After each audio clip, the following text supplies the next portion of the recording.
Hey, there's a little live button. Yep. Cool. That means we're live on the internet. Yeah. Let me make And your sure my door voice is is closed. totally out of sync with your video.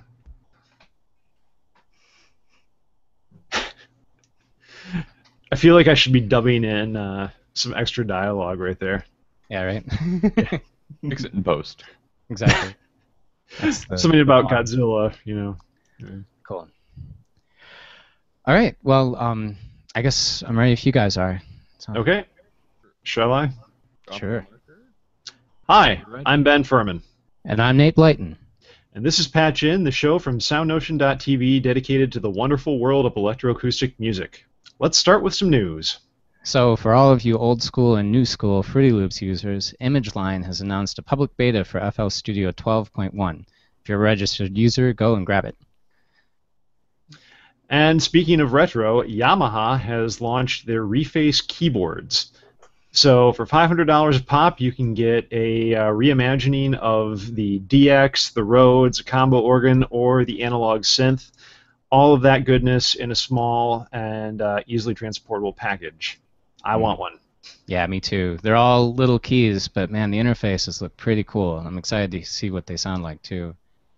Um, so speaking of small things, so I'm myself. I don't have any little iOS devices, so I can't benefit from this. But Audio Bus Remote is out. It's $5 in the App Store, and you can control all of your Audio Bus compatible apps from a second iOS device, so they can talk to each other in a nice way. Mhm. And what if you want to make music, but you don't want to touch anything because physical interfaces are gross? Or if you can't afford a theremin? Well, there's a new app out called Kagura. The website is kagura.cc. It's a free app that uses the webcam in your laptop to control music. So think of it as a virtual theremin that is only as good as the quality of your webcam. So our next thing, I don't actually know too much about yet, but it looks like it. So the MB&F Music Machine 3 is an $18,000 Ti-Fi music box. Ben, can you tell us a little more about this one?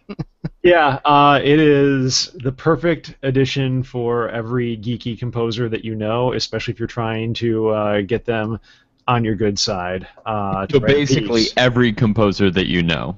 Yes, but it has multiple cylinders, so it will play multiple tunes per wing.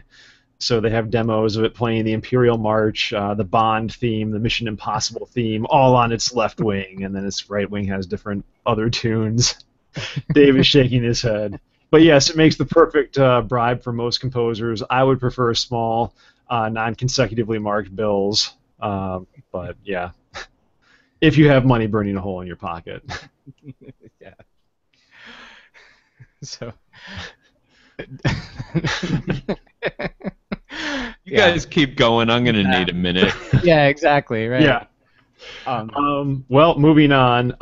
Today is the 29th that we're recording this on. This is D-Day for Windows 10. So go ahead, check the compatibility of all of your apps, Pro Tools, Ableton, Reason, whatever your pleasure is, and just cross your fingers and offer small animal sacrifices to the deity of your choice to make sure that they will still work after you upgrade. Mhm. So, and now there's breaking news, and we bring in our special comment from one of our producers. Hit it, Dave.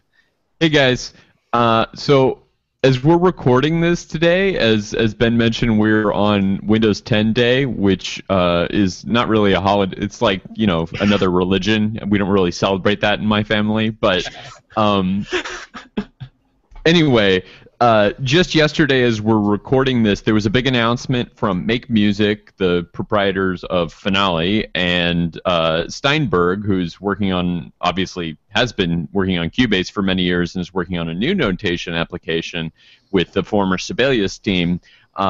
They are each the current stewards of big music standard formats, and they're both unveiling those and transferring the stewardship to the W3C, which is the World Wide Web Consortium.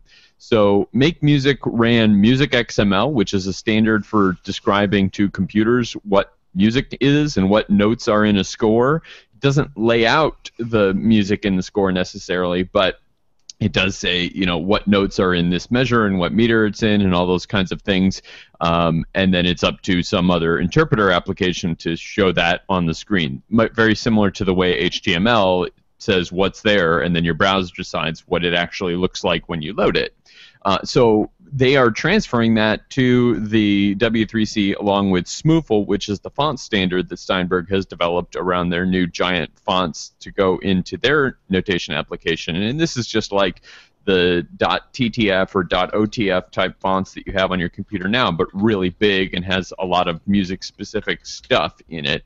And they're transferring that to the same organization that decides things like what HTML is supposed to look like and what standard HTML is, so that people making browsers can know what they need to incorporate. So if you've been reading about HTML5 and that adoption, it's been the W3C that's taking care of that. And so those things are going to be available for public comment, and the direction that those two standards take will be determined by this standards organization, which may or may not drive the adoption of it. I don't know. We'll have to see. This was just announced yesterday, but it's kind of exciting, and it demonstrates that these things could have a broader reach than just the companies that are using them right now. So anyway, I don't know if you guys have any thoughts on that stuff, but. Well, I'm just hoping that Finale's layout will start looking a little bit better. Well, it's really interesting because tired of the Maestro font. Yeah, right. Sure. Well, you can use different fonts, and in fact, Finale is going to support the Smoofle standard, so you could get another font and really easily drop it into Finale after this is thoroughly embedded in their system. The Music XML thing is really interesting because one of the goals of the Steinberg team, we on our sister show Sound Notion talked to Daniel Spreadbury, who's one of the project leads at Steinberg, and in the development of their new application, they have been plugging in raw Music XML into their application to see what it is going to be rendered as in their application. It's kind of their test bed, and their goal is to make it perfect and beautiful automatically without anybody having to tweak anything. And so they have been very concerned with the direction of that raw data coming in. So it's something that has kind of been left fallow for a long time, Music XML in particular, because that's been around for a while. Yeah. So it'd be really cool to see that more widely supported by some other applications. Yeah, right, especially on the web. Sure. Exactly. Yeah. Joe Berkovitz, actually, by the way, at Noteflight has been all over these news stories as well, because obviously his application being on the web and using both fonts and music notation stuff and trying to figure out a way to lay that out in an HTML document is super concerned with these two standards. So. Yeah. Between the team at Make Music, the team at Steinberg, and the team at Noteflight, I think the internet for nerdy classical music stuff is headed in a really cool, exciting direction. So, yeah, thanks for that, Dave. I'm excited to see where this all goes, and yeah. Dave may not be a regular contributor to this show pretty soon. We'll see how it goes, but I am a nerd, and I happen to read a lot of books about internets. Yeah, well, really appreciate it. So that's it for our news this month, which brings us to the special part of the show. Our guest this month is Greg Dixon, composer, sound engineer, and assistant professor of music and sound design at DigiPen Institute of Technology. Greg, thanks so much for joining us. Thank you for having me. This is quite an honor. Thanks.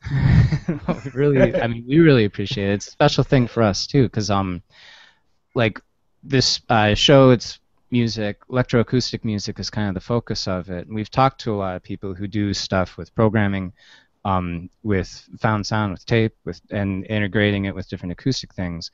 And you do all of these things. You do it. I know you do some human interface design and other things, and we're going to talk about all these things. But we haven't had somebody on the show yet who does anything with video game music. And so I was really curious to talk to you about this a little bit, because I know that this is a lot of what you do. Yes, yeah. I hadn't really had a lot of experience, well, really none, with video game music until about a year ago when I started Oh, cool. at DigiPen. But what I realized kind of much later on was that a lot of the stuff that I'd been doing with interactive music related to a lot of the things going on in sound design and music for video games. So the good thing is that that kind of helped prepare me for thinking about video game sound. Cool. And so I guess, yeah, how did you get into it? You said it happened when you started at DigiPen? Yeah. So yeah, I started at DigiPen last fall, and as I mentioned, my background was in more experimental music and interactive music systems and designing those mostly for concert music. Mm-hmm. And then I just kind of got thrown into the deep end, and at first it was kind of like, what's going on? But kind of just started figuring things out, doing a lot of research in game sound, and just working really hard at it.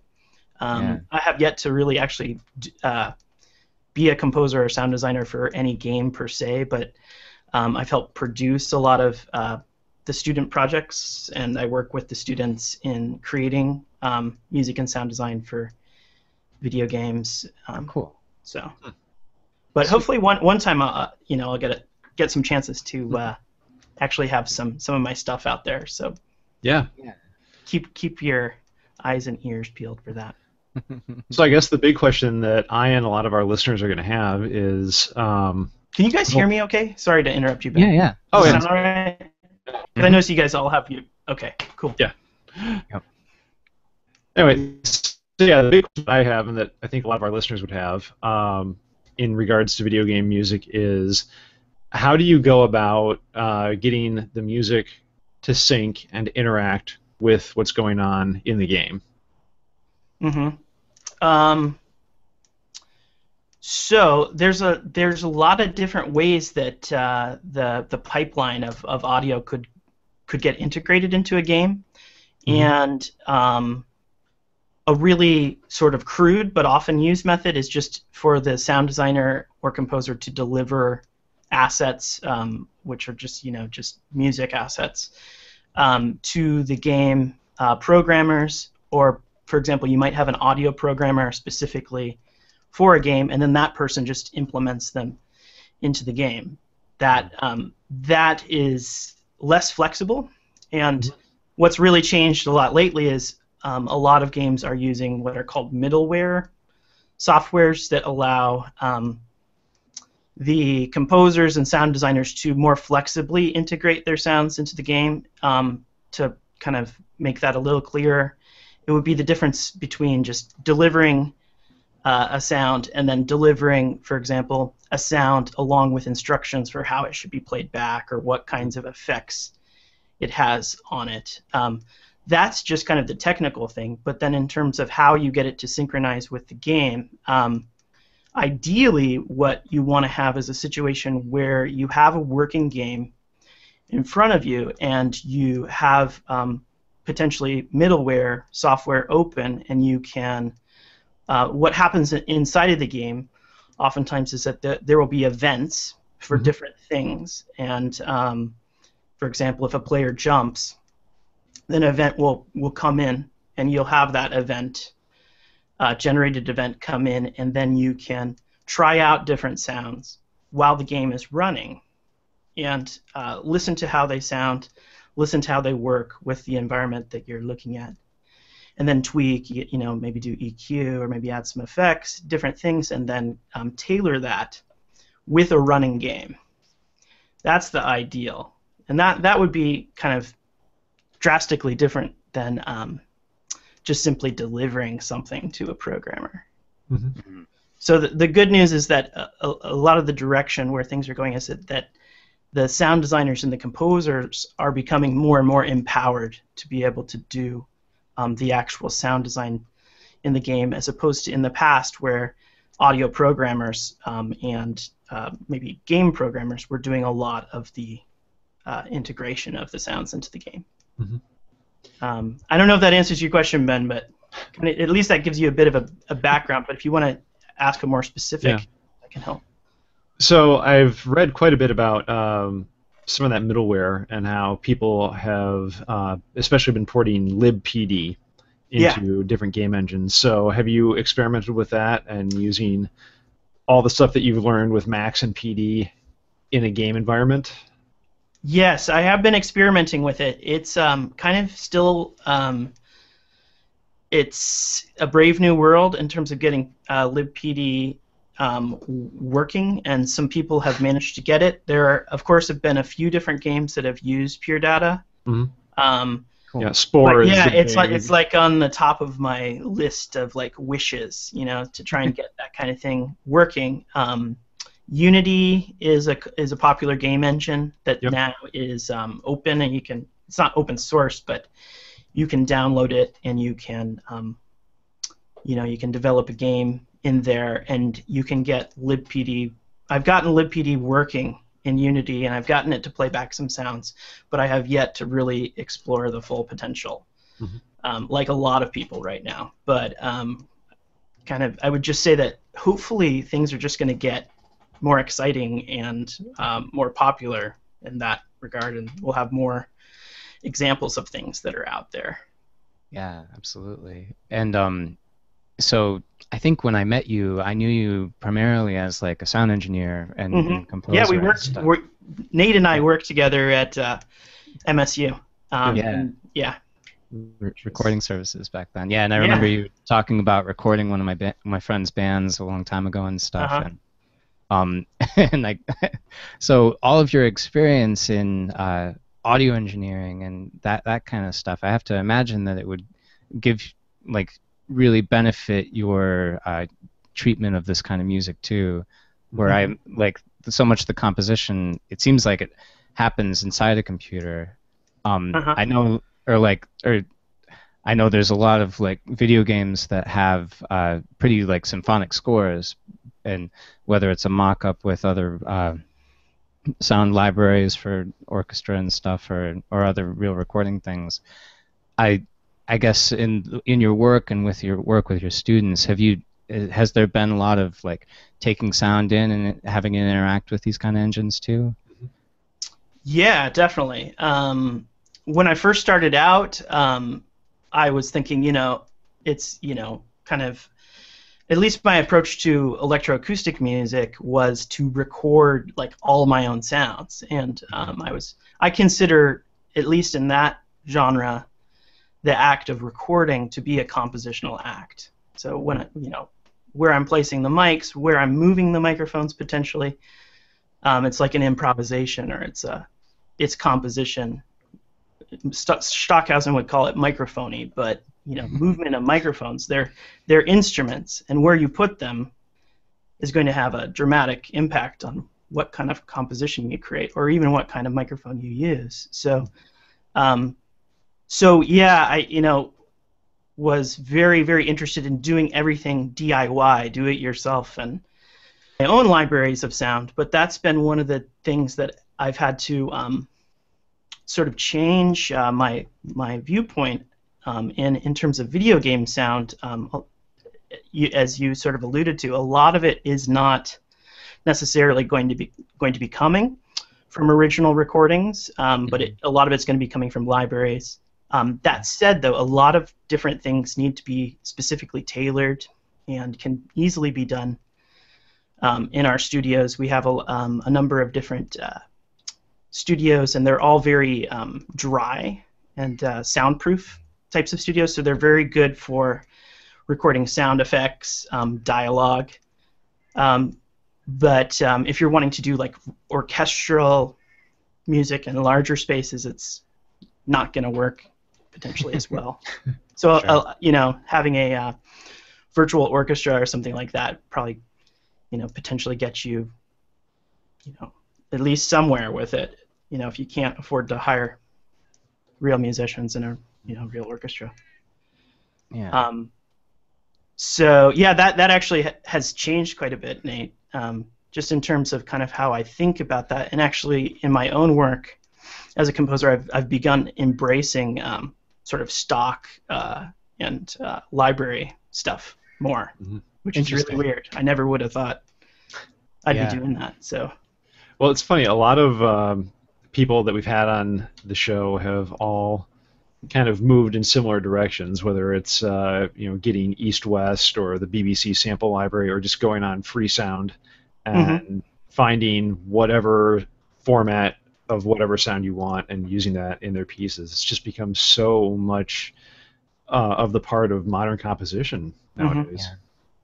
Yeah, you can just any way you can get it. It's like it's become so accessible and prevalent. If you don't do it, then someone else will, and they'll do it better than you. So you just any way that you can get it done and make it sound good. Right. And I mean, and there's a lot of people working really hard to make these sample libraries sound better and make the interface easier to do. Like, so you don't have to. I mean, you certainly can. I'm sure that still these days, but like, you don't have to like really like type in or like program in every little detail of the each of the orchestral instruments and stuff. Yeah, the 7 hours of work in Vienna Symphonic Library to get a 3-minute violin piece done. Yeah.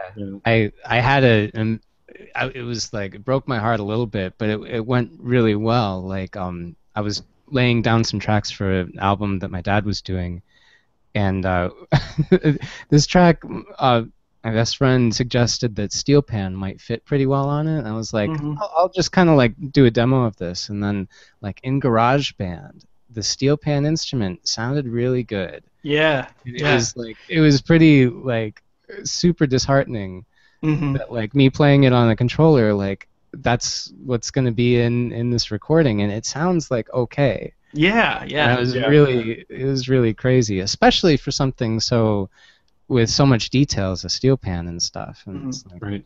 Yeah, and a steel pan is like really hard to record. Like if you decide you wanted to, just do it yourself, it's actually pretty difficult to get an instrument like that to sound really good across the spectrum, or across the whole range. So.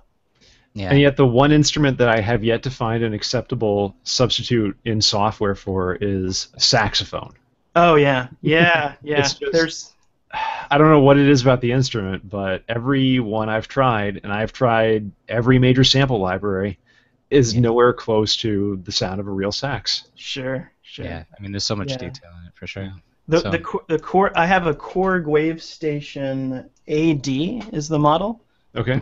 And Ben, you might check out that it's definitely not a necessarily a realistic sax sound, but it's a very I think compelling saxophone sound. It's just like in the presets there. But that, I know I feel the same way about strings. Right. And like Nate, I know Nate plays viola, but being a string player, and when you hear those sounds, you're like, you're especially attuned to those instruments that you play, and you can hear that they're not, completely all there. So exactly. Right. I mean, I definitely advocate, working with real instruments, and even more so real people. I think is really the most important thing.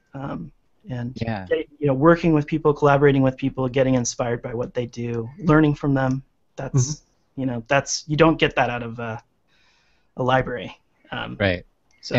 So perhaps speaking of working with real people and integrating that with computers and stuff, I know you've got a wonderful partner who is a wonderful clarinet player, Rachel Yoder. Right. And that you've done a bunch of projects together. You shared with us a piece, Fractures for Clarinet and Computer. It's really sweet stuff. Can you talk about it a little bit?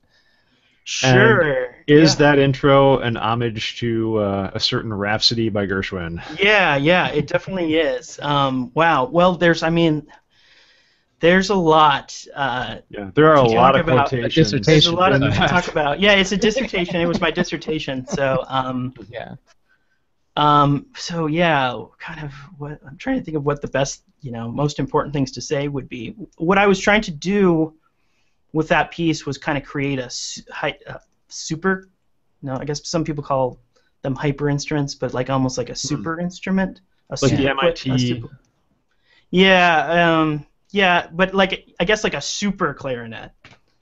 So to take a clarinet and extend it with electronics, and part of that was kind of reaching back into some historical things and looking at things that reminded me of the clarinet. And some of them could be really overt, like a piece by William O. Smith, or the opening from Rhapsody in Blue. There's quotations from Tchaikovsky's. I'm gonna miss the number here, but I think it might be Fifth Symphony. The clarinet duet with the French horn. Yeah, I think. Yeah, that's 5. It would be yeah. So the fifth one, and then so just different things. And at one point in time, I actually asked Rachel, like, what would you say are the most memorable, recognizable, famous lines for the clarinet that people, if they heard them, it would scream out to them, like, that I connect with that. And I wanted to take things like that and sort of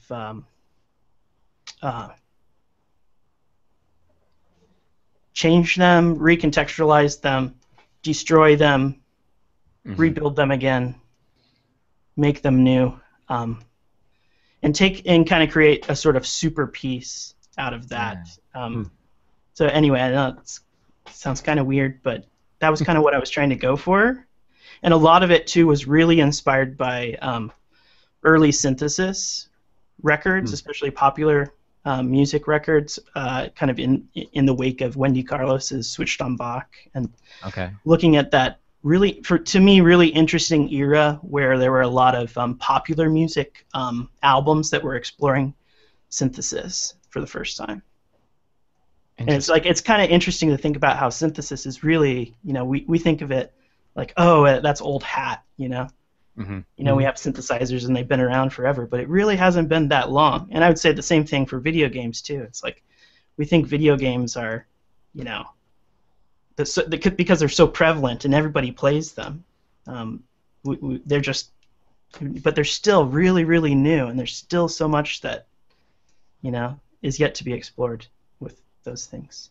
Yeah, and as a platform, I'm sure video games can, like, with the interaction of the internet and with like just the changing role of like physicality and playing video games, and how that's kind of changing too with like the Kinect sensors and people doing more with webcams, like what we talked about in the news. And things like that. Virtual reality is getting really, really big in terms of the buzz about that. And yeah, I had a chance to play with an Oculus Rift dev kit a couple months ago.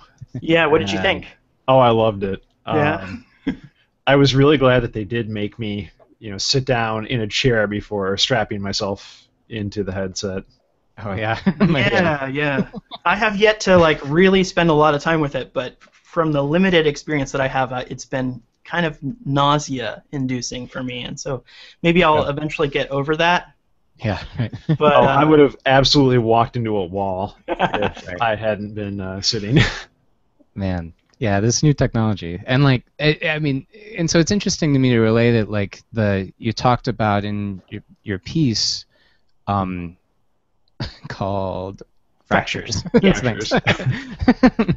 in your piece Fractures, it was like an homage to early synthesis, but using really modern tools, I imagine. Sometimes, yeah. Okay, yeah. I mean, you shared with us a video of you with a laptop and a controller and a mixer, and Rachel playing into a mic with speakers out front. And in the piece, we hear, we see Rachel playing her clarinet, which can do one note at a time, but we hear a lot of harmonies, we hear a lot of interaction, we hear a lot of effects, or processing, it sounds like, on the clarinet. And then a lot of other things happening too, which I imagine are like other audio files or other generative processes or something. Yeah. It's kind of a strange interactive work in that it relies very heavily on fixed media. The way that I conceived of it was that there would be kind of a fixed media backbone to the piece, but that it would still contain really a lot of the types of features you would hear in highly interactive works. So one of the things that to me sometimes I find in even really, really nice pieces of interactive music is that the sounds have the potential to not be really quite as rich as maybe you get in fixed media. So that was an attempt at trying to integrate fixed media and interactive music in a way where I could kind of have the best of both worlds and have a really rich palette of sounds on one hand, and then have sounds that were also potentially rich, but that all come from the sound of the clarinet, which has some limitations to it. Yeah. It feels like a very successful piece to me. There's so many things that happen in it, and it's a large body of work. And yeah. Yeah. Well, and it's definitely wow. Yeah, it was definitely interesting for me watching the video as well.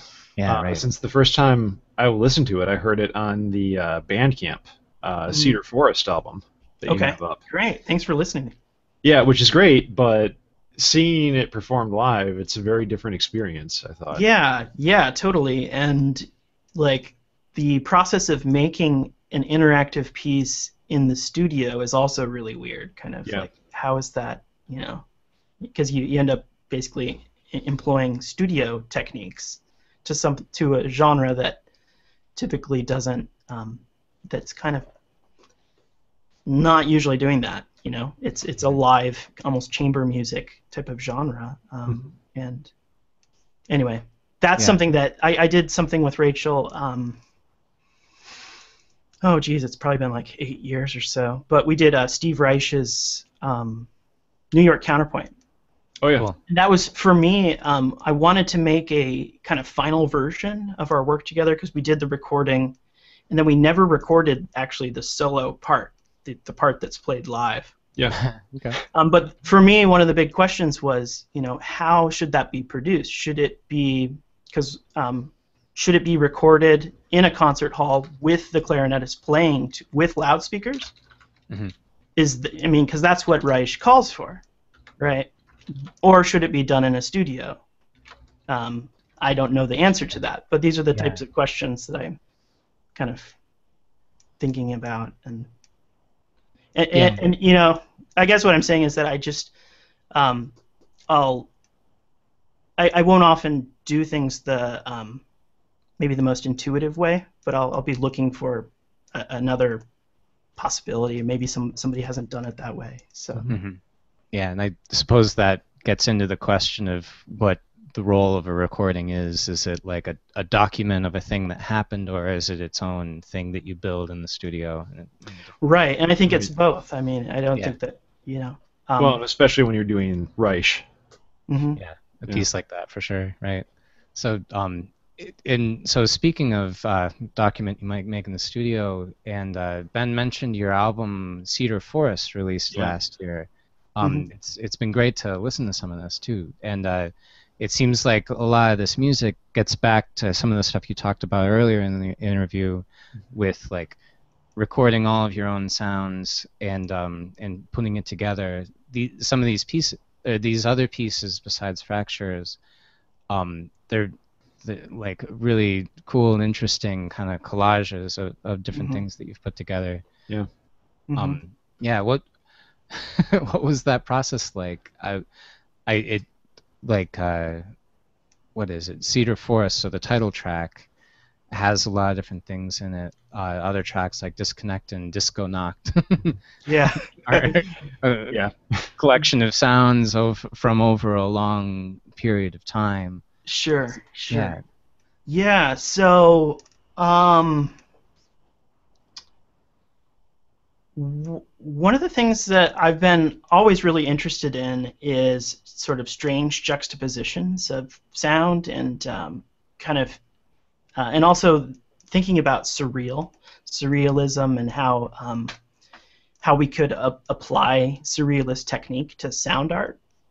So, in that sense, one of the things I'm really interested in is trying to juxtapose things that are real and that do have like real life symbolism, attach to them, but then put them in sequence them in ways that is surreal and doesn't make necessarily natural sense. And so one of the ways to do that is to kind of have a pointillistic or a technique where maybe you're shifting back and forth between time and space. And so that's kind of the technique that I'm looking at and really playing into with those particular pieces, is working with a very wide collection of sounds and creating stylized montages or collages of those things. And some of the stuff is generative, but most of it is just kind of you pick and choose things by hand. Yeah, I mean, like old school cutting tape together, like right, and layering, stretching things. Yeah. I had a friend who I in my undergrad that we always used to argue about things because he didn't like DSP artificial types of sounds, like working with FFT, doing FFT synthesis and things like that. He just really didn't like the kind of. He's like, it's never going to be as good as a real sound. And I argued with him because I was interested in what FFT synthesis and different types of synthesis could do that were using samples. But yet at the same time, I kind of agreed with him, that like the sounds in the real world are incredibly rich. And I also got really interested in them for their symbolic potential, which is kind of opposed to the Pierre Schaeffer, to remove the meaning of the sound from the sound itself. I started to get really interested in symbolism and meaning that one could pull out, and universal sorts of meanings, much like the clarinet piece, like looking at, I want something that people are going to recognize, because then I can kind of more closely be able to communicate with them, because then we're kind of on the same page, as opposed to just trying to remove the meaning from the music.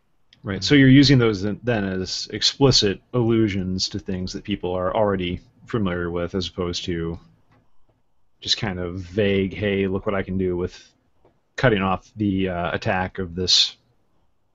Yeah, and I mean, I'm not trying to take away from the power of that, at all. It's just I think that what Pierre Schaeffer did is amazing, and it's really inspiring. But for me, I've always just really loved real recordings and using those to create fixed media.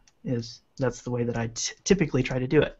I've sat down many times and tried to create a compelling fixed media piece with synthesizers or synthetic instruments or purely electronic instruments, and I always really struggle to get anything that I like with that. But hopefully one day I'll have some stuff that's like that. But yeah, I think also those pieces also are nice because they rely on my strengths a lot, which is recording, and I like to record a lot of things. I have a lot of recordings that I've done, whereas a lot of times when I'm composing, I'm pushing myself really to step outside of my comfort zone. So those pieces are kind of fun in the sense that they're kind of, I just have a lot of fun and go nuts when I'm doing things in that. And Cedar Forest is actually different in that it's kind of more of a serious piece. The other ones are a little bit more lighthearted. Yeah. And that one was interesting too, because I kind of went against certain aesthetic tendencies that I would typically not like. Like one of the things that sometimes I don't like is when I hear acoustic instruments in fixed media pieces, where I'm kind of like, well, couldn't you just have the instrument on the stage playing? Why is there an instrument playing the whole time through someone's piece when it could just be a real live instrument on the stage? But in Cedar Forest, I'm using improvisations of acoustic instruments to help kind of create the structure for that particular piece of fixed media. And that's really the first time I've had a piece of fixed media that uses acoustic instruments in addition to sampled sounds, and that was fun and interesting. Cool. Yeah. And that's a huge consideration that a lot of people have when doing fixed media pieces. Mm-hmm. You know, what's the purpose of having a violin sample play if you could just have a live violinist play it? Yeah. Sure, yeah, but then then there's always the question of, well, if I'm only going to use 2 seconds, then should I just have them stand on stage, and do a tacit for the rest of the time, or where do you draw the line? Right. Well, I mean, you look at some of the Mahler symphonies, and they have, rest for 2 hours and then play one note tremolo on guitar or mandolin, and then rest for the rest of the piece. So. Yeah. Right. Yeah, and I mean, I love Mahler, but I would never do that in my own work. I'm like, philosophically opposed to those kinds of things. Yeah. And I suppose if you were to play Cedar Forest in a concert kind of setting, like with it just being stereo playback, that's about as easy as it gets to program. Like it's there. Yeah, there is that. That is, I don't know how I feel about that. Yeah. Of course, there is the whole, the practice of diffusion, which definitely, definitely makes things a little bit more tough for the presenter. But that's something also that I have yet to really feel like really comfortable and confident doing. I've done it many, many times, but the older you get, sometimes you realize like the more you don't know. So that I'm excited to actually go check out something though at ICMC. I'm going to be doing a workshop with John T. Harrison there, and he's going to be showing some scores of diffusion. So I'm hoping that will be inspiring and sweet. So yeah. Well, to shift gears a little bit and Sure. to talk about something that I imagine to program it on a concert would probably be really, like, you'd have to really be tricky to program, and it has to be really specific. Sure. You've got this other piece, 4 studies for Bosendorfer, CEUS in 2 hands, for pianist and MIDI piano. Yeah. And there's a wonderful video that our listeners can find of Stephen Lucas performing it. Yeah. And it's really, Steven's awesome. Love that guy. Yeah. He's a great friend of mine, and he actually deserves even more credit than just the playing. He helped me program some of the elements of that particular work, and one that I would just point out because I think it's interesting and it's really transparent, and you wouldn't think of it or even notice it if you're watching the piece. But one of the things that we had to do with that particular piece was ensure that if the pianist is holding down or depressing a key, that the computer doesn't strike it. Right. And there's so many different improv, like I think 3 out of the 4 movements all use improv. So there's many points in time where you would, based on the score, you can't use any kind of system that says, okay, well, I know the pianist is going to be pressing that key, so I can make sure that the MIDI piano doesn't try and attack that key.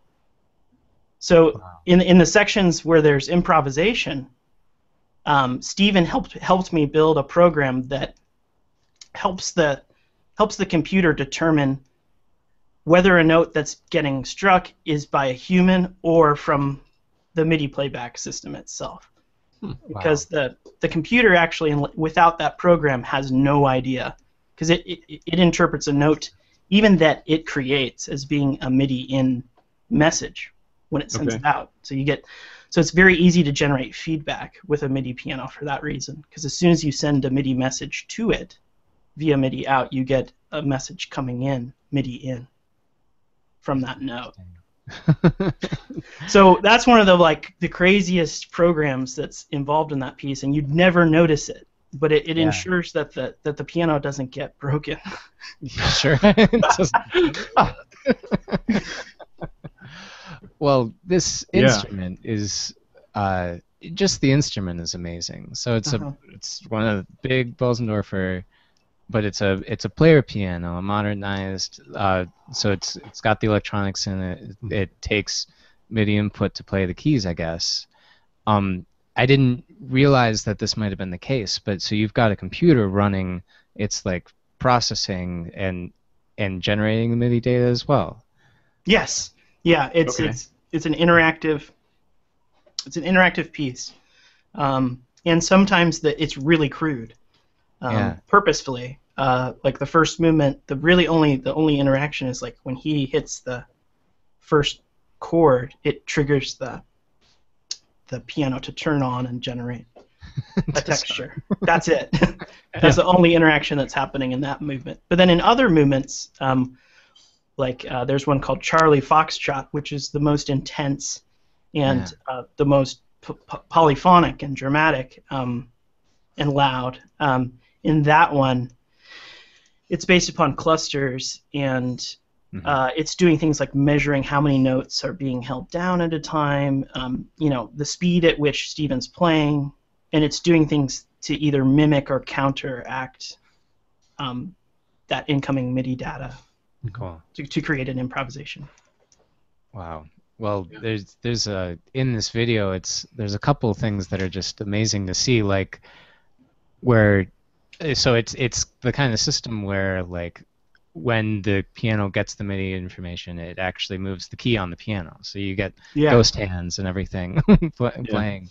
And so like one of my favorite things to see was like he plays a note and there's a waterfall of keys around it. Yeah, totally. I know. Yeah, we called that the droplet. The droplet. Yeah. yeah, and I mean that's really what it is. Is that it's a set of studies that look at certain types of interactions. It's very very closely based on and now I'm forgetting the name of the piece, but Jean-Claude Risset has a piece. Yeah. He's really the first person to write a piece for live pianist and MIDI piano. And then my major professor who helped me with that piece, John Nelson, also has done a couple different things for both live piano and live pianist and MIDI piano. He has a piece for that in orchestra, I know, and I think he's done perhaps something else with that. So yeah. So he helped out a lot too, getting his feedback, and he had a lot of patches that he helped me kind of look at. And yeah. But that piece was really really hard to write, and I would just say, watch out, if you're a composer writing for an instrument that's really hard to find. There's not very many of them. Right. Not to mention, like, because it's so specific, the MIDI piano is really, it has a lot of quirks, and so it's not something you can just like write at home in your studio with a MIDI controller. Yeah. You need to be, at least I felt I needed to be sitting at the piano and programming it at the same time. Interesting. Okay. So it took a really, really long time to get something that shouldn't have taken as long as it did. It took a long time. So well, I suppose it probably took exactly as long as it needed to. I guess. Happen that way. And it's I a great piece. The other thing that was intriguing with this recording is just the quality of the recording of the piano. Oh, thanks. Yeah, that's a couple of the AKG made a 441 kind of. It's a 241, I think, is the model. Okay. And it's just a fixed cardioid as opposed to a multi-pattern condenser. It's like a medium diaphragm condenser. But just a couple of those spaced maybe 12 inches apart or something. I mean, it's a great sounding piano. That helps a lot. A good space.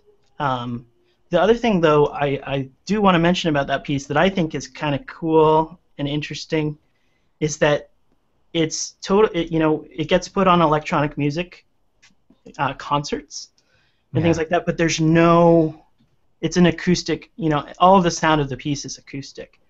And you might have noticed that there's a microphone in the piano, and that is outside of the recording microphones, and that actually, one of the movements, the second movement, does analysis using a microphone of the incoming Oh. piano stuff, but it doesn't create, there's no electronic sound, nor is there any amplification.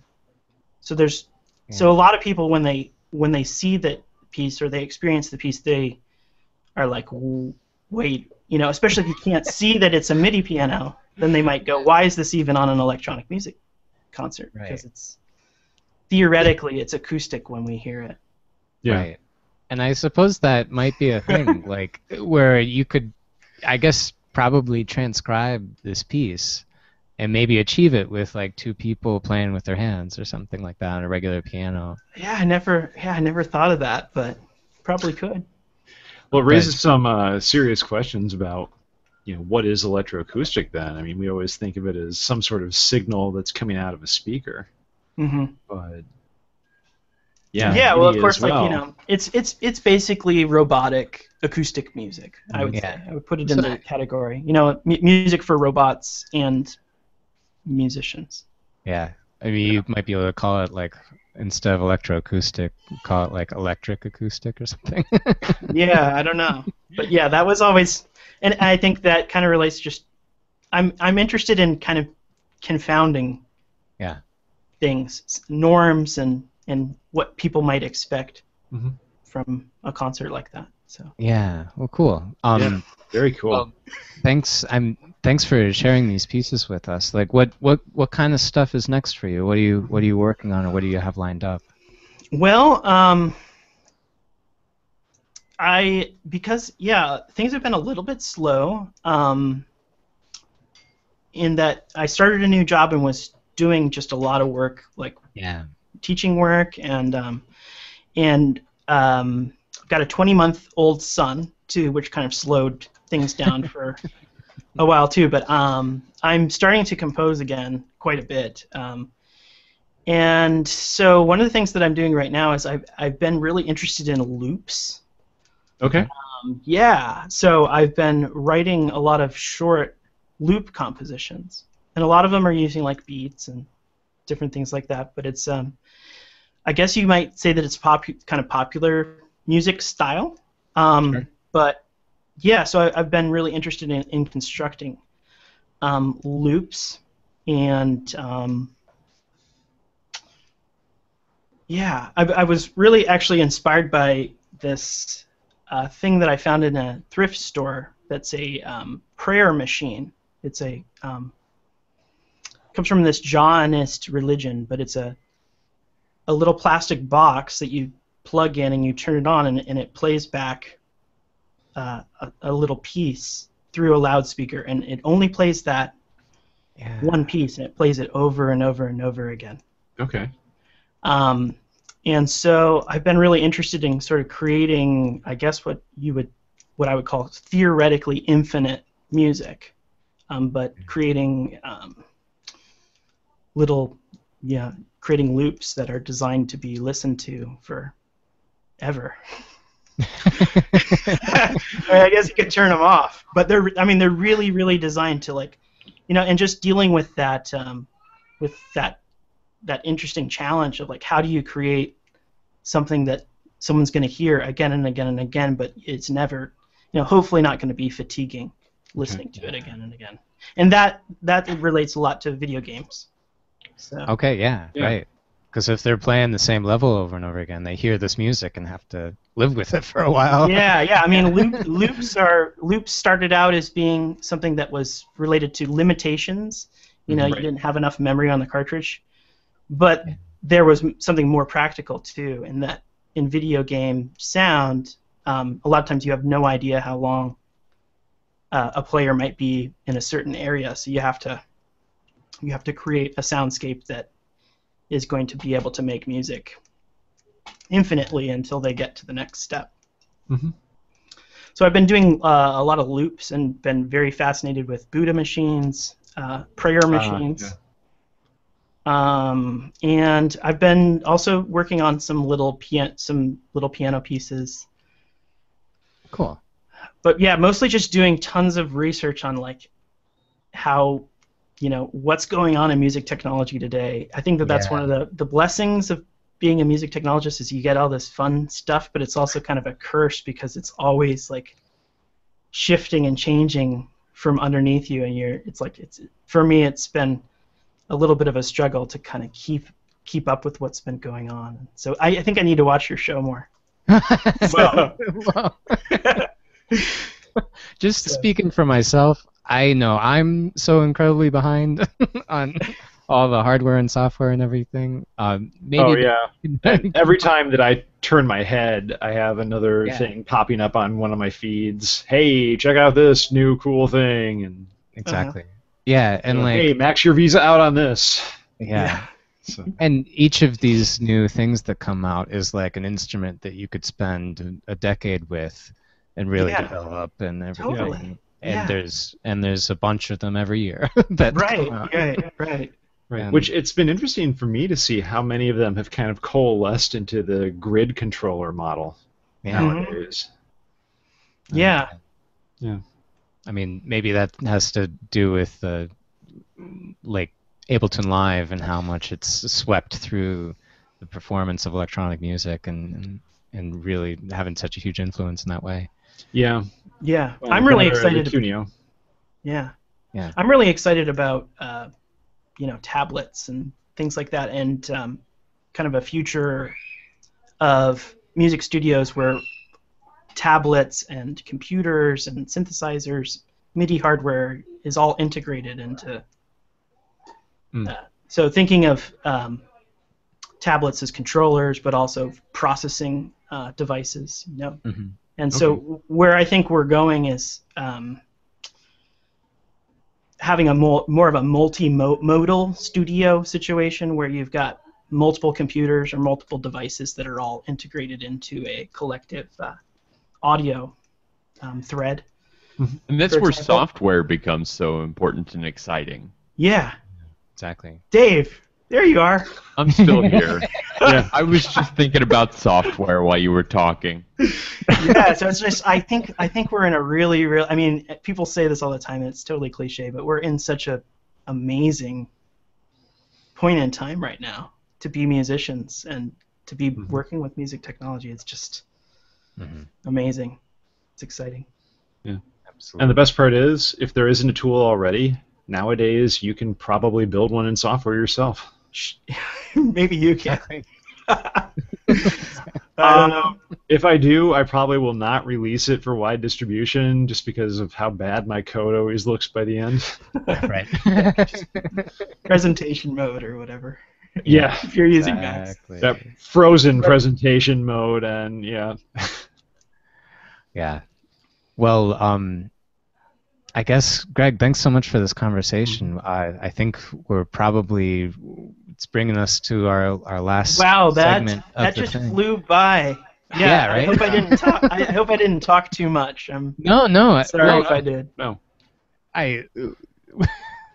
You talked perfect, and it's great to hear about each of these things.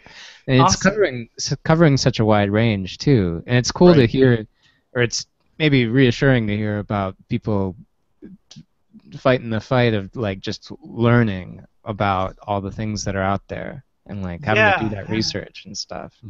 Yeah, I'm trying to keep my head up while I'm doing it because it's like, in essence, I'm relearning things that I kind of know. I can just do with a paper and pen, paper and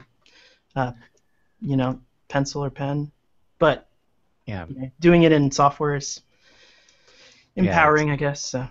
Right. You really have to have your sea legs too, as everything keeps shifting and changing. Yeah. Of course, video game sound you can't do that with a pencil and paper, unfortunately. Yeah. Not yet. Well, if you have a team of people to do the other half of it, then yeah, sure. Yeah. Sure. Yeah. Well, thank you so much for having me. Let me know if you ever want to talk again.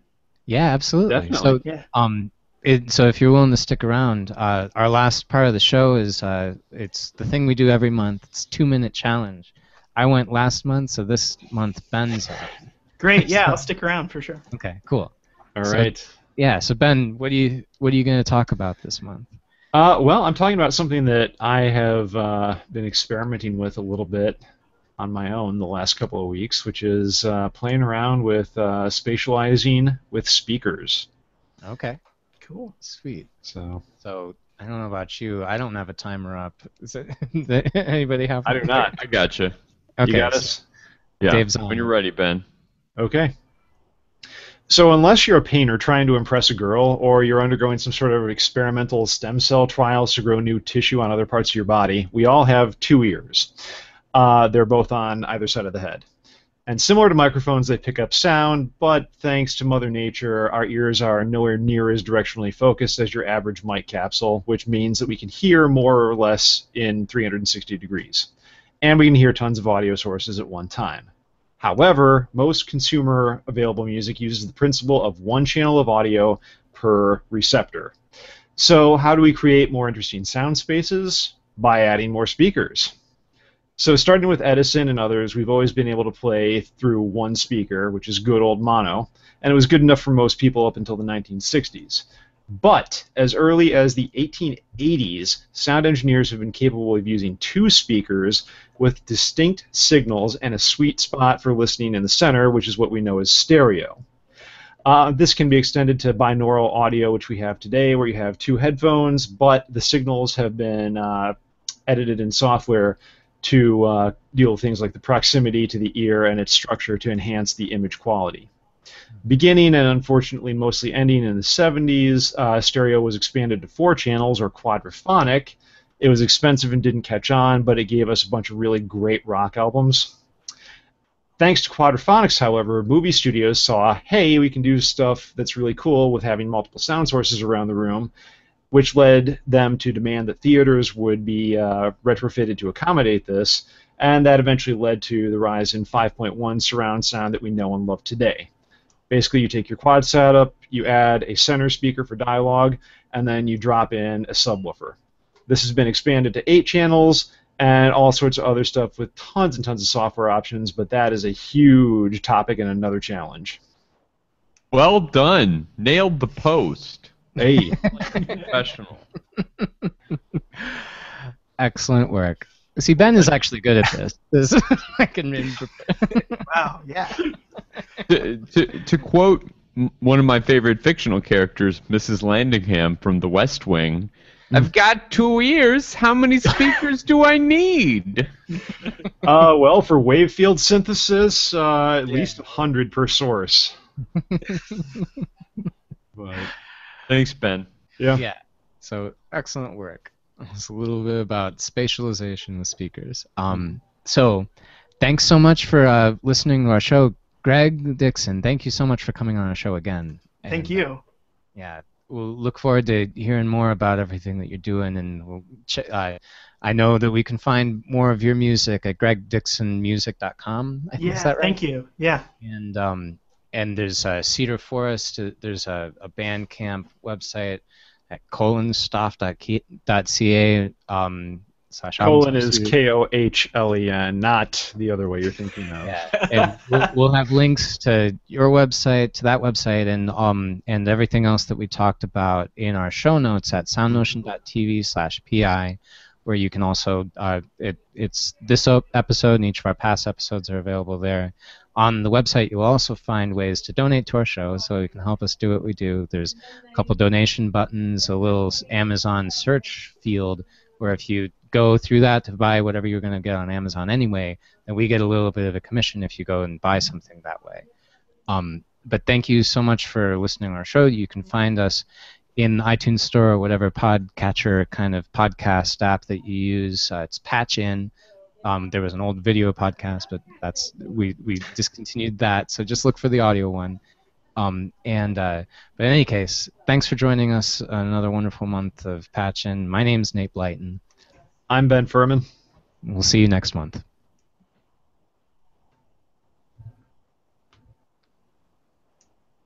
All right. Thanks, guys. Cool. Yeah. Thank you. This was really fun. I appreciate it.